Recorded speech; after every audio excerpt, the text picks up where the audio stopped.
Uhuru. Uhuru means freedom in Swahili. It is a greeting that we use because we think that freedom is something that should be on the minds of African people 24 hours a day. I bring you greetings from the Black is Back Coalition for Social Justice, Peace, and Reparations.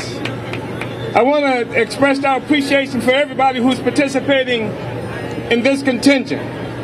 We think it's important that we build a new movement.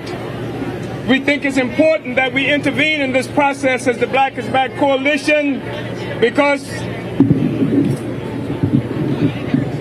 it is not helpful for us to come out and participate in a pep rally for the Democratic Party or for Barack Obama. We think that we are extremely happy that we see more and more people who have discovered the war. But I want to tell you that the Black is Back Coalition is here because we understand that war is something that we've been involved in for a very long time. That we have a social system that was built on war and genocide. And that what we see happening in places like Iraq, Afghanistan, Palestine, Colombia, and various other places where the U.S. government is currently involved in waging terror against the various peoples of the world is something that started right here. And in the middle of that, of course, has been the indigenous people, the so-called Indians, that nobody even mentions unless they happen to be in the house. So I'm glad that people have found war. Because there's a war that's happened here.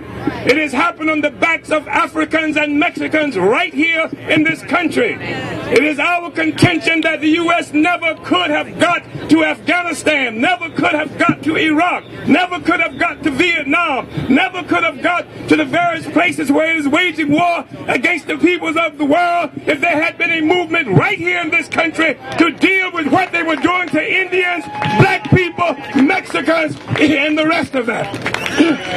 We think it is fundamentally important that we understand that war is not something that's just happening someplace else. That more than half the people who are in prison in this country, the largest prison population on the planet Earth, where California and Texas are in second place for the largest prison population in the world, second to the United States, where more than half of those are black people and Mexicans in this country. That is war. It is war when you look up and see the kind of police murder that's happening in the African communities every day in this country. That is war. It is war.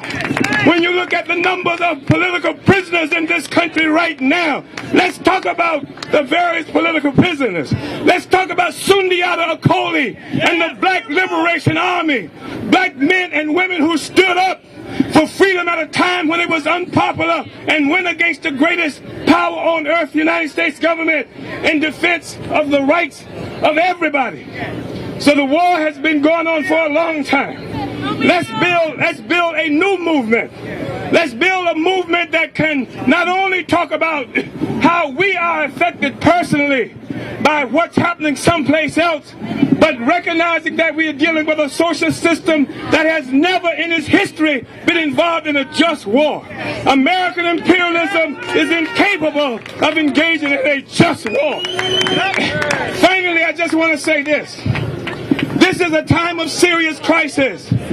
Clearly a page in history has been turned. That page in history has resulted in severe crisis for imperialism, the social system. That's what we look at when we see the people of Iraq resisting. That's what we're looking at when we see the people of Afghanistan resisting. That's what we're looking at when we see Hugo Chavez and the people in Venezuela resisting. It is a crisis. That's what we see in Ecuador and throughout South America.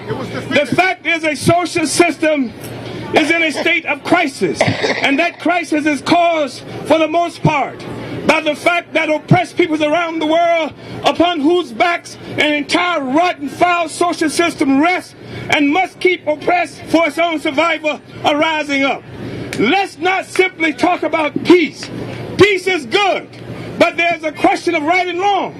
There's a question of uniting with the oppressed peoples around the world. So we say peace, yes, but peace with social justice, which means we say victory to the people of Afghanistan. We say victory to the Iraqi resistance. Victory to the revolutionary process happening throughout South America. Victory to the oppressed African people right here in this country. Victory to the people, the Mexican people who suffer the barrios right here in this country. And I want to say that people who are interested in making this kind of mobilization, not just an intervention and a pep rally for the Democratic Party, should march with us on November 13th. The Black is Back Coalition right here in Washington, D.C. We're going to have a rally at Malcolm X Park, and then we're going to march on the White House, and we're going to denounce Barack Obama for the fraud that he is, for the crimes that he is committing, not only against the peoples of the world, but against black people right here in this country. Uhuru.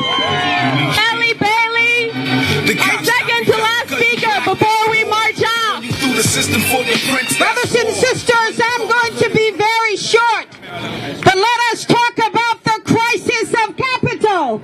It is not sustainable any more than Israel wars against the Palestinian. It is not sustainable. The implosion that is taking place right before our eyes under Barack Obama, who has moved to the right more so than any Republican administration, to the privatization of public education, the privatization of public housing. He has done it all. The extension of wars, $12 to $14 trillion bailout to the banks, the greatest transfer of wealth in the history of this country. You talk about the activists who were arrested. Well, it was all under the Obama administration. That's Eric Holder, who is heading the Justice Department. Lynn Stewart, Eric Holder, who is heading the Justice Department. You can't get around it. A prep rally for the Democratic Party, and even Barack Obama continues to insult the hell out of his base. Those who believe in him and quote the mission. He doesn't care, because as soon as you come out, hold your nose and vote for the Democratic Party, he's going to go back to his right-wing agenda, moving to the right of the Republicans. That's what we have. And they want to scare us with the Tea Party, an invention of the news media, mostly Fox News. Are we going to fall for the okie doke? We have to begin to build a third-party movement, and it can't be, well, you know, it's better than the reactionaries and the fascists that are coming. What the hell is his policy but moving rapidly toward fascism when we see the innocent lives and death of people, not only abroad, but here at home. Here at home, people are dying. The greatest number of people living in poverty. The middle class who thought they had attained the American dream. Well, there is no American dream.